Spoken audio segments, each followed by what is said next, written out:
Bonjour à tous, voici l'actualité du ciel étoilé du mois d'octobre où je vais enfin pouvoir vous proposer des observations à des heures raisonnables du fait de la diminution de la durée du jour. Avant cela, nous verrons la position des planètes dans le système solaire et je vous montrerai ensuite l'image la plus détaillée à ce jour de la surface et de l'atmosphère d'une étoile, autre que le Soleil bien sûr. Et pour finir, je vous présenterai une formation gratuite à distance sur le thème de l'astrophysique à l'école. Allez, c'est parti. Voici la position des planètes le 15 octobre, et nous pouvons voir que la Terre, Vénus et Mars seront alignés entre le 5 et le 6 octobre, avant le lever du Soleil.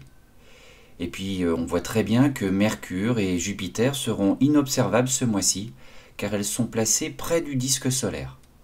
Il ne restera donc plus que Saturne dans le ciel du soir, mais là aussi profitez-en ce mois-ci parce que ça ne va pas durer bien longtemps. Et maintenant, voyons les 3 observations à faire ce mois-ci. Comme je vous l'avais dit, le 5 et 6 octobre, à l'est, avant le lever du Soleil, il ne faudra pas manquer la conjonction très serrée entre Mars et Vénus. Vénus sera 200 fois plus brillante que Mars, elle sera donc bien visible, mais vous aurez peut-être un peu de mal à voir la planète rouge. Si vous avez une paire de jumelles ou une lunette, je vous conseille de la pointer vers les 2 astres. Vous pourrez alors voir plus facilement leur déplacement sur 24 heures. Un peu moins de 2 semaines après, revenez au même endroit, à la même heure, pour voir cette fois-ci un beau rapprochement entre la Lune et la planète Mars, puis le lendemain avec Vénus. Le croissant de la Lune sera très fin, car nous sommes seulement à 38 heures de la nouvelle Lune. Et puis le 24 octobre, au crépuscule, en direction du sud-ouest, vous pourrez profiter d'une observation sympathique. En effet, un fin croissant lunaire viendra accompagner Saturne après le coucher du Soleil. Je vous recommande vivement d'observer Saturne qui, jour après jour, disparaît dans le ciel du soir. On ne pourra la revoir qu'au mois de janvier, mais cette fois-ci à l'aube, au sud-est.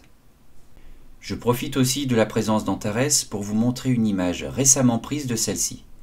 Ce que vous allez voir à la fin de l'animation, c'est l'image la plus précise d'une étoile autre que le Soleil. Il faut savoir qu'Antares est une supergéante rouge, c'est-à-dire une étoile en fin de vie. Sa masse a été revue un peu à la baisse, mais elle fait tout de même 12 fois celle du Soleil et 700 fois son diamètre.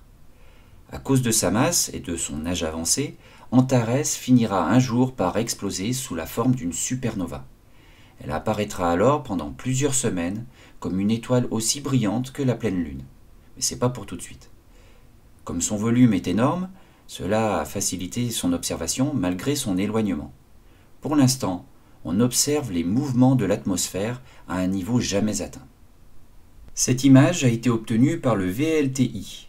Il s'agit d'un instrument unique capable de combiner la lumière en provenance de 4 télescopes, soit les télescopes de 8 mètres de diamètre ou les télescopes auxiliaires de taille plus petite. Cela permet donc de constituer un télescope virtuel, c'est-à-dire comme s'il existait, doté d'un miroir de plus de 100 mètres de diamètre. Les chercheurs obtiennent alors des images très précises qui permettent de mieux comprendre le fonctionnement des étoiles.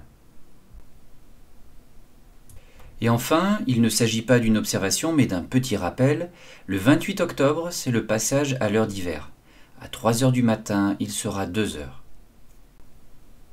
Voilà, et pour finir, je voulais rapidement vous présenter une formation en ligne ouverte à tous sur le thème de l'astrophysique à l'école. On la trouve sur la plateforme numérique Fun. Là, du 28 septembre au 9 novembre 2017, des professeurs et puis aussi des chercheurs vous proposeront des ressources pour découvrir et lancer des projets mettant les élèves dans une posture de chercheur. Il y aura 4 axes d'exploration: univers et technologie, la vie dans l'univers, les objets de l'univers, et enfin la forme et l'évolution de celui-ci. À l'heure où je produis cette vidéo, nous sommes dans la première semaine de cette formation et ce n'est que la mise en route, donc je ne peux pas trop vous en dire plus, mais quoi qu'il en soit, je trouve cette initiative intéressante et j'espère que ces démarches se développeront à l'avenir. Et bien voilà, cette vidéo touche à sa fin. En attendant le mois de novembre, je vous souhaite un temps clément pour faire de belles observations et je vous laisse en compagnie de la supergéante rouge Antares, située au cœur de la constellation du Scorpion. À bientôt!